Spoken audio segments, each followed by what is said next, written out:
Hi guys, welcome back to my channel, and today we will see the next element of marketing mix, that is price. Okay, so today we will start price, and we will also see factors keep in mind while fixing the price. Okay, so let's start. Price क्या होता है बताओ? कहीं भी कोई भी सामान देखते हो, सबसे पहले उसका क्वालिटी पूछने से भी पहले आप देखते हो भैया प्राइस क्या है बताओ, राइट? करते हो ना, सब करते हैं।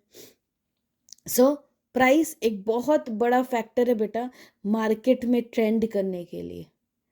ठीक है, आपको अगर कोई प्रोडक्ट पसंद आया और उसका प्राइस आप सुन के अरे बहुत खुश हो गया, इसका मतलब क्या है? कस्टमर को सेटिस्फाई कर रहा है। तो क्या प्राइस क्या ऐसे ही रख देते हैं? बताओ, क्या प्राइस हम ऐसे ही कोई सामान का रख देते हैं? नहीं ना। ठीक है, तो उसको भी रखने के लिए देयर लॉट्स ऑफ थिंग्स जो कंसीडर करना पड़ता है, राइट? चलो देखते हैं फर्स्ट मीनिंग ऑफ प्राइस, फिर चलते हैं प्राइस मिक्स पे, फिर चलेंगे उसका फैक्टर्स पे। ठीक है, so let's see the meaning of price. Simple है, कुछ नहीं है। एग्जाम में बेटा क्या करेगा, एक लंबा चौड़ा आपको क्वेश्चन दे देगा, केस स्टडी, और लास्ट में आपसे पूछेगा कि what are the factors keep in mind while fixing the price, और यही पूछ सकता है कि identify the marketing mix, element of marketing mix. ठीक है, so this is a second element. First element already we have covered in our previous videos, आप लोग जाके देखिए। ठीक है, चलो प्राइस देखते हैं बेटा। इसका कोई टाइप वगैरह नहीं है, सिंपली प्राइस इसी में खत्म हो जाएगा। ठीक है, चलो देखते हैं price. Price is the value which a buyer passes on to the seller in the lieu of product और सर्विसेज प्रोवाइडेड। बेटा सेलर जो होता है वो जो भी सर्विस प्रोवाइड करेगा, जो भी सामान देगा, उसके बदले बायर जो पैसा देता है, दैट इज प्राइस। ये तो मुझे बताने की तो आपको जरूरत है नहीं, ये आपको ऑलरेडी पता है।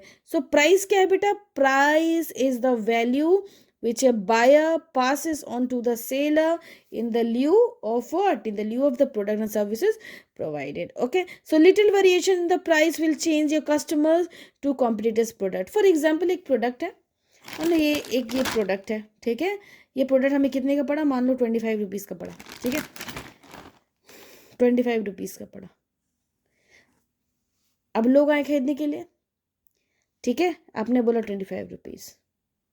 अगर ये दूसरे वाले शॉप में 20 रुपीज़ से बिक रहा होगा, तो लोग क्या आपके पास खरीदेंगे कि उसके पास चले जाएंगे? ऑब्वियसली उसके पास चले जाएंगे। अगर ये 24 रुपीज़ में भी दूसरी दुकान में बिक रहा होगा, तो भी चलेंगे, बोले नहीं 1 रुपये कम है वहाँ पर, right? A similar change, a little variation in price will change the customers behaviour towards your product. ये याद रखना। एक सामान कहीं 500 मिल रहा है, कहीं 450 मिल रहा है। ठीक है, लोग किसको प्रीफर करेंगे? कम वाले को प्रीफर करेंगे, क्योंकि पैसा सबको प्यारा होता है, राइट? कोई डाउट है? सो प्राइस बेटा फिक्स करने से पहले आपको कंपटीशन भी देखना होगा, मार्केट में क्या चल रहा है क्या नहीं। कॉम्पिटिटर आपका कितना प्राइस रखा है उस पर भी, मान लो कॉम्पिटिटर ने लो प्राइस रखा है, आपको उसके या तो इक्वल रखना होगा या तो उससे थोड़ा सा कम करना होगा। उससे बढ़ा के रखोगे तो ऑब्वियसली आप जो कस्टमर है वो कहीं और चला जाएगा, राइट?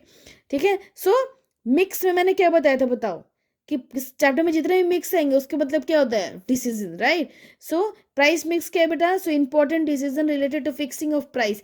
एक प्रोडक्ट के प्राइस को फिक्स करने के लिए बेटा जो भी फैसले लेने पड़ते हैं, ठीक है, that is decision related to price of competitor, decision related to demand etcetera. Market में कितना डिमांड है, कॉम्पिटिटर का क्या प्राइस है, उसने उस प्रोडक्ट का क्या प्राइस रखा है, वो सारी चीज़ें प्राइस मिक्स के में आ जाती है। ठीक है, that is important decision related to fixing of price.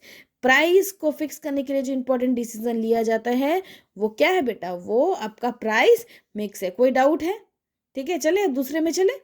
That is factors keep in mind while fixing the price of commodity. ठीक है, ये बहुत इंपॉर्टेंट है। ये सारे देखो, इस चैप्टर के सारे टॉपिक्स इंपॉर्टेंट है। मैं नहीं बोल सकती कि बेटा ये इंपॉर्टेंट है ये इंपॉर्टेंट है, अगर मैंने बोल दिया हो सकता है वो आ जाए। ठीक है, चलो देखिए, चलिए स्टार्ट करें। अभी बहुत ईजी है। एक प्राइस को फिक्स करने के लिए आपको क्या क्या चीज़ दिमाग में रखना पड़ता है, चलो देखें। चलो एक प्राइस को फिक्स करने के लिए बेटा सबसे पहले प्राइसिंग ऑब्जेक्टिव। अगर कोई आपसे पूछेगा कि आपने दुकान क्यों खोला, राइट, आपने बिजनेस क्यों खोला, तो आप क्या बोलोगे? प्रॉफिट कमाने के लिए। हर कोई बोलेगा प्रॉफिट कमाने के लिए, पैसे कमाने के लिए। लेकिन बेटा प्रॉफिट कमाने के लिए भी आपको तो मार्केट में कुछ करना पड़ेगा ना, कैसे प्रॉफिट आएगा आपके पास? ठीक है, तो पहला टॉपिक उसी से रिलेटेड है। ठीक है। सो सबसे पहला फैक्टर जो आपको दिमाग में रखना पड़ेगा for fixing of price is pricing objective. क्या है pricing objective? So objective of the firm is very important which helps in deciding the price. ठीक है, फर्म का क्या ऑब्जेक्टिव है? फर्म का क्या ऑब्जेक्टिव है? प्राइस को किस तरह से रखना है, दैट इज वेरी इंपॉर्टेंट। देखो, main profit maximization is the main pricing objective, ये तो सबका है। ठीक है, लेकिन बेटा ये जो प्रॉफिट मैक्सिमाइजेशन होगा कैसे होगा, उसके लिए आपको बेटा मार्केट को कैप्चर करना पड़ेगा, that is obtaining market share leadership. Market को क्या करना पड़ेगा? मार्केट को एकदम कैप्चर करके रखना पड़ेगा। कैसे? प्राइस को अगर आप कम रखते हो तो that will capture market and attract more customers. तो पहला क्या है बेटा, आप मार्केट में कैसे राज करोगे? मार्केट के लीडरशिप को कैप्चर करके, दैट इज अपने जो प्राइस है उसको थोड़ा कम करके रखोगे, प्रोडक्ट अच्छा दोगे, मार्केट का कस्टमर जो है अट्रैक्ट होगा। दूसरा क्या है बेटा, surviving in a competitive market by giving offers, discounts etcetera. देखते हो जब भी मार्केट में आप ऑफर डिस्काउंट चलाओगे लोग भागे भागे आते हैं, क्या करते हैं वो क्या करते हैं? देखो, मार्केट में टिकने के लिए आपको सर्वाइव करना बहुत ज़रूरी है, तभी ना प्रॉफिट मैक्सिमाइज करोगे, तभी ना आपको लीडरशिप मिलेगा। ठीक है, इसके लिए आपको अलग अलग ऑफर्स निकालना पड़ेगा, डिस्काउंट्स देना पड़ेगा लोगों को ताकि वो आपके दुकान पे आए। तीसरा क्या है बेटा, देखो लोग पैसा देते हैं ना, लोग अगर 1 रुपये भी पे करेंगे ना वो बोलेंगे मुझे तो क्वालिटी चाहिए। राइट, बोलते कि नहीं बोलते? आप 300 का कपड़ा खरीदने जाओ लेकिन आप 300 के कपड़े में भी क्वालिटी खोजोगे, ये नहीं देखोगे कि 2 दिन बाद फट गया तो बोल अरे इतना खराब सामान दिया 2 दिन बाद फट गया। क्यों? आप वो कस्टमर का भी ये नहीं देखते कि अरे हम तो कम ही प्राइस दिए। ठीक है, सो बेटा आपको कम से कम प्राइस में भी क्वालिटी को लीडरशिप में रखना पड़ेगा, quality you have to maintain. ठीक है, सो बेटा प्रॉफिट मैक्सिमाइजेशन कैसे होगा? मार्केट को कैप्चर करना है, सरवाइव करना है और क्वालिटी प्रोडक्ट देना है। So the first factor is pricing objective, that is main objective. तो उसका कंपनी का मेन ऑब्जेक्टिव जो है वो प्रॉफिट मैक्सिमाइजेशन, लेकिन प्रॉफिट मैक्सिमाइजेशन कैसे होगा? ये तीनों से प्रॉफिट मैक्सिमाइजेशन होगा। ठीक है, नेक्स्ट पे चलते हैं, दैट इज प्रोडक्ट कॉस्ट। बहुत इंपॉर्टेंट है product cost. Fixing price of product and service is the second important factor. भाई प्राइस क्या फिक्स करें, दैट इज वेरी इंपॉर्टेंट। ठीक है, आप बताओ एक सामान बनाने के लिए आपको खर्च लगा 500 रुपीज़ का। ठीक है, और आप लोगों को 510 रुपीज़ में तो बेच नहीं पाओगे, क्यों? क्योंकि आपको ट्रांसपोर्टेशन कॉस्ट है, आपको अलग से बहुत सारे कॉस्ट देने पड़ते हैं, टैक्स देना पड़ता है, सब कुछ करना पड़ता है। तो ना आपको क्या करना है बेटा, आपको ना ऐसा प्राइस फिक्स करना है जो आपके टोटल कॉस्ट को कवर कर ले। टोटल कॉस्ट का मतलब क्या होता है? फिक्स्ड कॉस्ट और वेरिएबल कॉस्ट।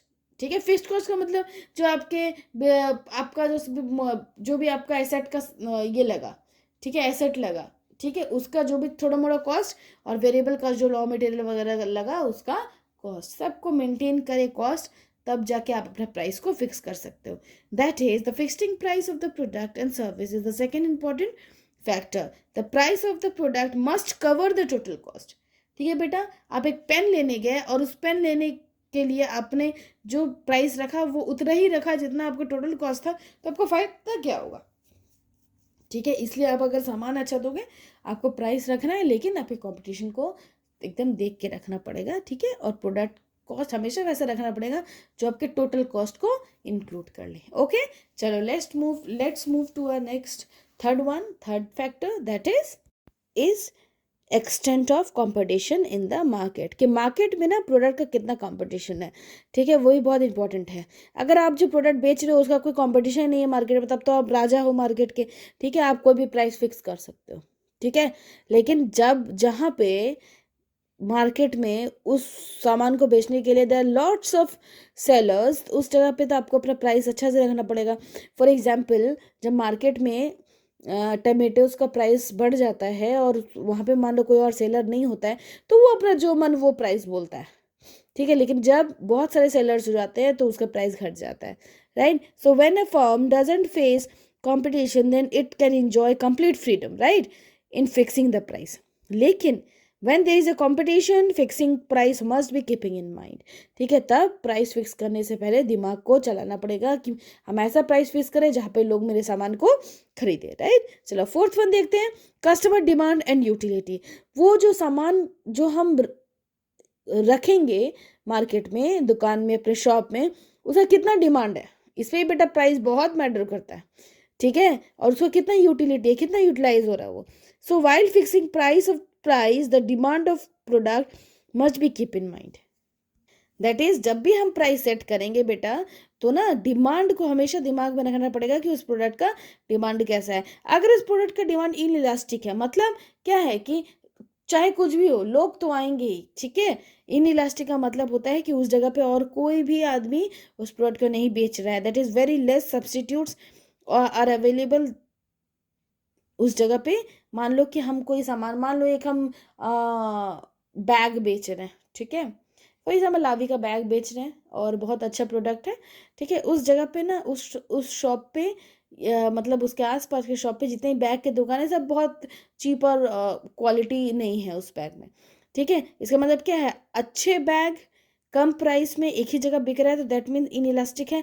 लोग क्या है मेरी दुकान में आएंगे, उस केस में क्या है प्राइस और ज़्यादा भी रहेगा तो भी लोग खरीदेंगे, क्यों कि लोग सोचते चलो क्वालिटी मिल रहा है। और वैसी वर्षा अगर इलास्टिक है, इन इलास्टिक है तब तो आप प्राइस जो है हाई फिक्स कर सकते, लेकिन अगर इलास्टिक है बहुत सारे सब्सटीट्यूट्स है अगल बगल, तो लोग आपके पास नहीं लेंगे तो किसी और के पास लेंगे, उस केस में आपको प्राइस कम रखना पड़ेगा। अदरवाइज इन इलास्टिक है तो ज़्यादा रख सकते हैं, ठीक है। On the other hand if product is highly demanded, अगर प्रोडक्ट हाईली डिमांडेड है तब आप ज़्यादा करिए प्राइस, ठीक है। और अगर हाईली डिमांडेड नहीं है तो बेटा आप उसको कम कर दीजिए प्राइस, ठीक है। ऐसे ही चलता है, ठीक है। So these are the 4 factors that must be keep in mind while fixing the price, ठीक है। आपको देखना पड़ेगा कि कस्टमर जो है वो कैसा है, ठीक है, कैसा कंपटीशन है मार्केट में, कितना उसका डिमांड वगैरह है, ये सारी चीज़ें आपको देखनी पड़ेंगी। आई होप आप लोगों ने मेरा प्रीवियस वीडियोस भी देख रहा होगा, ठीक है, क्योंकि एग्ज़ाम सामने है, ठीक है। आपको पढ़ना तो होगा ही क्योंकि उसके सिवा तो कोई ऑप्शन है नहीं, ठीक है। ईजी भी है बीएसटी, बस थोड़ा सा दिमाग लगाना पड़ेगा। चलो बाय, टेक केयर। ये जो टॉपिक है बेटा प्राइस, ये ख़त्म हो गया, राइट। अब हम लोग इसके नेक्स्ट वाले एलिमेंट पे चलेंगे जो कि हम लोग अपने नेक्स्ट वाले वीडियो में देखेंगे। चलो बाय, टेक केयर एवरीबॉडी।